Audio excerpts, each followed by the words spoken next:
It's really hard to explain. Now that you've asked me that, it's really difficult to explain.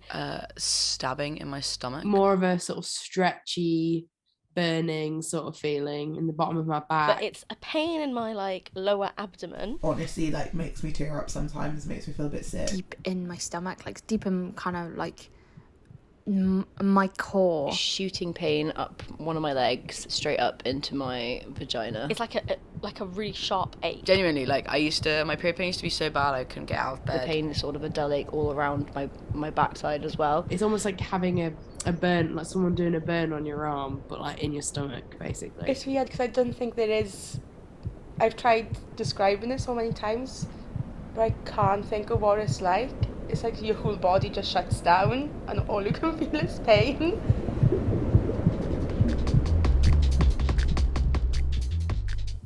Around 80% of women who menstruate experience dysmenorrhea, or more often known as period pain. It's always seemed odd to me that it's just this pain that many people have to deal with every month. But what exactly is going on in our bodies? Does it hurt everybody? Is it really that bad for some people? And why does it seem that we just have to put up with it? Honestly, I was worried that there would be nothing to talk about. It's just period pain after all. It's normal, a part of my biology.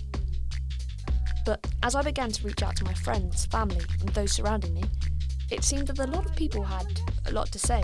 Every single month there's at least one day where I could quite happily not go into work. Actually, quite recently. When I first started. At least only one. I would say the first 1 year. I never experienced it. The pain is still bad, but it's And I think over the past maybe pain. 5-6 years it's developed. Hello, my name is Daisy Lund. I'm a GP in Ealing in London. Period pain occurs when we are shedding the lining of the womb, what we call the endometrium. And so when that happens, various hormones are released, including hormones like prostaglandins, and they cause pain for some women. And people who experience more period pain than others have higher levels of prostaglandins. That's identified in studies. And so this act of the prostaglandin release, the womb, the uterus contracting to release, to shed the lining of the womb and cause a period is really what is causing the pain, the uterine muscle contractions. Yeah, they just took it out like that because they couldn't get it out otherwise. Bloody hell. So what's your name and what do you do? It's Letitia. I'm a hairdresser. And from the Rhondda Valleys in Wales. So probably about the time I was about 9, 10. So I started my period really early, but then it happened 4 times and it just stopped until I was about 14. And then out of nowhere it just came back again. And so it was probably about then they got really bad. And then it wasn't until I was about 15 I was like, okay, this is too much. So we'd start going to my GP and everything and being like, help. When it is so bad, not always, but it can be associated with actual pathology. So conditions such as endometriosis, other conditions like adenomyosis, and fibroids, for example, or even more acute conditions like pelvic inflammatory disease. So I think if period pain is very severe, very debilitating, people are not able to carry out normal activities of daily living, people are off work or school or university because of it, we do need to perhaps look at other causes and do further investigations. I'd wake up and it'd be like, okay, this is bad, but it's bearable. I'd go to work and I would just fall to the floor. I've had to leave a client before with just bleach. And I was like, I'm so sorry. My mother had to come get me. I was about 19 as well, so I'm at that age and my mother's got to come pick me up off the bathroom floor and work. You can't breathe and you just feel faint and you can't stop throwing up. It's awful. I don't know if it was just a different person I saw or if it was worse to the point they could tell. They kind of put me in then to have a laparoscopy, which is when they just go in and just kind of see what's going on. And I remember them saying to me, they were like, nothing will come in this, we just got to get you to sign this, just because that's how it goes, is legal things. Just in case you've got to take your ovary or anything. And I woke up and they were like, no wonder you're in pain. And they'd had to take my ovary out and my tubes were blocked and things. So they took your ovary out. You thought you were going in for examination. Yeah. And you woke up and they'd taken an ovary out. Yeah. I actually preferred it that way though because I didn't have to stress before it. But Yeah, it was a bit of a shock when I woke up, but I was like, oh, Firstly, period pain is so common, so people put up with it for such a long time. They're often told, oh, it's normal, carry on type thing, and they'll take medication to try and help. But also, I think when they come to see their GP, we feel slightly, our hands feel slightly tied in that there isn't a very easy test to do for this condition. I was on my way back from Cardiff from talking to Letitia, scrolling through my phone, when a tweet caught my eye. A tweet with more than 3 million views, 94k likes and 12.3k retweets. The strange part? It was simply about an extension being granted. An extension for a student who had period pain. 1 second. Hiya, nice to meet you. I got this morning, I guess. Yeah, It's a Friday night in Sydney, Australia, and doctoral candidate and lecturer Karina Madison is, as she describes, doom scrolling on her computer. And I decided to open Twitter, and I see I've been tagged in a thread, a really long thread. So I scroll up to the top and see a student of mine had actually shared an email that I sent them, granting them an extension for their period pain. The tweet at the time that she was looking at it had been viewed 1 million times, though it had only been up half a day. And I was sort of sitting there, it was about midnight at this point, in somewhat disbelief that this has happened in terms of having a viral moment for something as simple as an extension request. If something such as an extension for someone who is in pain can go viral with millions of people commenting saying how nice a gesture this is, what does this say about our attitudes towards period pain? And the treatment we get when we say, ouch, it hurts. I think it's about opening up the dialogue and not trying to hide it. People menstruate, it happens. Our bodies are messy and leaky and don't always work perfectly. And when we pretend we don't, our health suffers and our work suffers. And I think it's about opening that conversation so we can look after our bodies when we need to, but also so we can do the best work that we can. Even when it's not happening, you just keep thinking, oh no, that, like, it's at the back of my mind, like, oh my god, is that going to happen, like, tomorrow? Or, because it'll go on for about, like, a week and a half.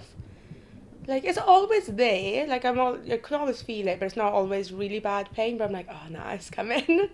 And it kind of just makes you not want to, like, if I make plans, I'm like, oh god, and it stresses me out with work, so I'm like, I can't keep not going to work, I'm letting people down, letting my boss down, but it's just one of those things that just really stresses you out. It's like almost like panicky.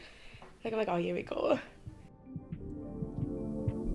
Currently in the UK, there is not a lot of policy protecting those who menstruate. One model is the law recently introduced in Spain. The leave does require a doctor's note, but they introduced a 3-day leave specifically for menstrual problems. It's hard not to mention the recent discussions around menopause leave. It's been in the news a lot.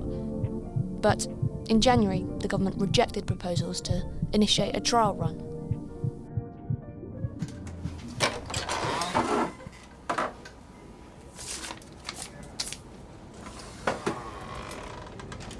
A lot of experiences that we've heard have been like people in the workplace talk about, for example, how they can't talk about it with managers. They might be having like a really bad period pain day, and that could be affecting their productivity, affecting their just general ability to work in the workplace, especially with those who have to physically go to work every day. This is Laura Corriton, tampon tax petition starter and founder of Sex Ed Matters. You know, when something's really bothering you. Women especially are like penalised in the workplace too. You know, if you're working slightly differently to normal and can't tell your employer why, they might see you as being unpredictable or, you know, this kind of thing, or not communicative. So it is really difficult. And those messages in the workplace are quite often like amplified by, you know, those higher up the workplace or those in HR when period products aren't made available in the bathroom. That kind of just shows you that you're not really totally welcome there for your entire being or like for the whole month. Research from HR group DPG showed that 3/4 of women feel it's necessary to hide sanitary products at work. 60% stated they'd be uncomfortable discussing the topic of menstruation at all with colleagues or managers. And then in one of my previous workplaces, we had basically We talked about how we've been getting these messages from early on, and Laura also gave me an example about how education can improve. She referred to one school in Oxford where a head teacher had told her students that no one could have any time off for menstrual leave. The reason she gave? Learning to deal with monthly inconvenience is all a part of being a woman, I'm afraid. But it really is such a good example of the messages that we have had for so long. And because we've had these messages for so long about the fact that, we should just put up with pain, or the idea that we should just put up with pain, it's really hard to kind of unlearn that. Period pain being ignored just affects people in so many ways, not only the obvious ways of, being in pain, your productivity being impacted, your relationships being impacted because you don't have, the, concentration to be act as maybe you would otherwise, but also that emotional trauma of just not being listened to and having to go through it, and people kind of denying the pain that you're experiencing. I did actually talk to someone from HR about any policies in the workplace and her experiences of women asking for time off. She didn't want to go on record or be named, but I did seem to pique her curiosity. A few days after our conversation, I received an email from her. She forwarded me an email she sent to her colleagues to satisfy her curiosity. This is what she said. Hi chaps. A broadcast journalism student reached out to me asking about how periods are treated at work, i.e. do companies have policies or support awareness training? I talked to her, but I honestly had to admit that I had never in 30 plus years of working been asked this question before. It struck me that it was rather odd. When 50% of the population have these cycles and associated challenges, some of which can be quite debilitating. Have you come across anything? Am I missing it?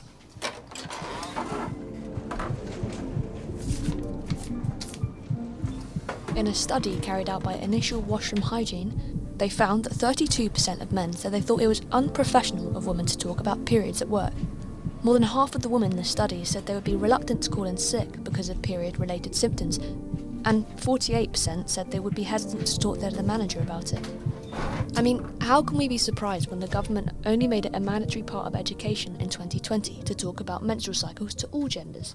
And in any case, if we start educating people from a younger age to begin with in an empowering way, where we talk about period pain and we talk about periods to everyone in the class, then that can help to have healthy understandings of periods from the moment that we first start learning about them, which is really important. And also we see when we run period workshops in schools that all young people are actually really into learning about periods. It's not even as if they don't want it. I don't think there's enough education about it. We don't speak enough about it. So I think people don't realise that actually this isn't right, and we're losing productivity. Actually, we're losing days of work, days of study. We don't hardly ever get taught about period pain then, or what is concerning, what could mean you kind of should maybe go to the doctors. We've still got a long way to go actually, and I think education in schools is so important. There's so many different levels and layers of stigma that we have to kind of overcome in order to start talking about period pain. We went to a primary school not that long ago, and it was a mixed school, and at the end of it, maybe you would think the boys would be like, oh, that was so boring, but they were totally not. Some of them went up to their teacher afterwards, and I could hear them, and they were saying oh, can we please give our pocket money to the school so that we can have free period products in the bathroom for anyone who needs them. It was so sweet. What do you wish the world would get better at when it comes to period pain? Taking it seriously. Not what you need as an adult when you know you're in pain and they don't help you. I think first of all it should be taught better in schools, but it should be taught in schools. More open sex education, and that includes talking to everyone. I guess just understanding it. How to properly insert a tampon, that was actually a really scarring experience. Experience so often as well, people with periods have this every month. I would say I wish older men would kind of stop getting grossed out about it. It's out of our control. Lots of people are probably just want someone to listen and take action, and I think that's what it comes down to. I don't know exactly what they can do to treat it, but I think people listening would get us a lot further. That is a start, yeah. Just a few more questions. You kind of touched on this already, but